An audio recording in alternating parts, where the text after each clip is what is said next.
Welcome to a step-by-step guide on how to apply your ArmorGarage Epoxy Floor System. Our garage floor epoxy kits come with all the tools and materials you will need to complete your project from start to finish. This will ensure you do the job right the first time. The first step is going to be to prep your floor. There are two ways to prep your floor. The first way is going to be using our etching solution, which comes in our kits. The second way is going to be diamond grinding your floor. If your floor is new, bare, and in good condition, you can use just our etching solution. If your floor has a pre-existing coating on it or is in bad condition, we recommend diamond grinding first.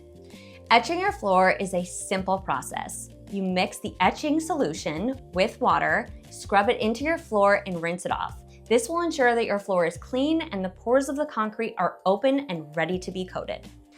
In this case scenario, this person used store-bought epoxy, which only lasted them 1 year. So our process here is going to start off by diamond grinding this floor off. After etching or grinding your floor should look something like this. Step 2 of our process here is going to be priming. Our epoxy kits do not come with primer because our epoxy is self-priming. In this case scenario, the floor is in very poor condition, so we are going to prime. We do always recommend priming if there's going to be heavy traffic on the floor or if the budget allows. If you choose to go with a primer, our primer is very simple. Mix equal parts A and B and roll out like regular paint. Allow 5 to 6 hours for the primer to completely dry. To ensure your primer is dry, take a thumb and press it into the epoxy. If you do not leave a fingerprint, you're ready to go. If a fingerprint is left, wait until it is not tacky anymore. Once your primer is dry, you are ready to apply your epoxy. The epoxy will be mixed in a ratio of 2 parts A to 1 part B. Due to the fact that our epoxy is 100% pure military grade, we recommend mixing 1 gallon per person rolling. This is to prevent premature hardening in the buckets. With your supplied mixer, mix your epoxy on medium speed for 2.5 minutes. Once you're done mixing, you can pour the epoxy out in your first section side to side in a ribbon motion. Once your epoxy is poured out onto the floor, take your supplied squeegee to spread it out as much as possible in your first section. Then you will take your supplied roller to back roll and even out the coating.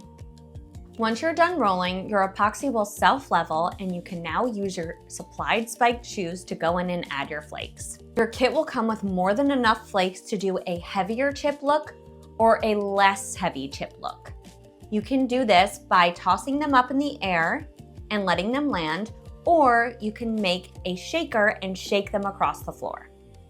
In this case scenario, our customer wanted the Armor Granite look, which is a heavier chip look. She went with a charcoal gray floor with black, white, and primary blue chips. Once the first section of your floor is done, you will then repeat the process on the remaining sections of your floor. Once this process is complete, we suggest letting this dry overnight, but no more than 24 hours. Now that your epoxy is dry, take a tool such as a floor scraper or a shovel and scrape down your flakes to ensure a smooth finish. Use a vacuum or a leaf blower to clean off the floor. Now we are ready to top coat. Our kits come with a standard heavy-duty top coat, which is 2 coats, or you can upgrade to our military-grade top coat, which is only 1 coat. This customer opted for the military-grade top coat, which was only 1 coat. If you're using our standard top coat, you'll wait 3 to 5 hours in between each coat. To start the top coat process, you're going to add your non-slip additive to your top coat. Then you're going to mix for 2 minutes. Once mixed, pour this out into a roller pan. Then you will spread it out in your first section. We recommend looking at the floor from different angles in your section to make sure you didn't miss any spots. You will see it. When you're ready for your next section, remix your can of top coat and non-slip additive to resuspend the non-slip additive. Then you will repeat and finish your remaining sections. Once you are done applying your top coat, allow 5 to 7 hours to dry. Then do your thumb test and make sure there is no thumbprint left in the epoxy. Once you pass the thumb test and your epoxy is completely dry, you're able to move your things back into your space and walk on it. It is not done curing yet, so do not drive your car on it for 3 days. And just like that, you're left with a durable, beautiful, high-gloss epoxy floor that will last you 15 to 20 years.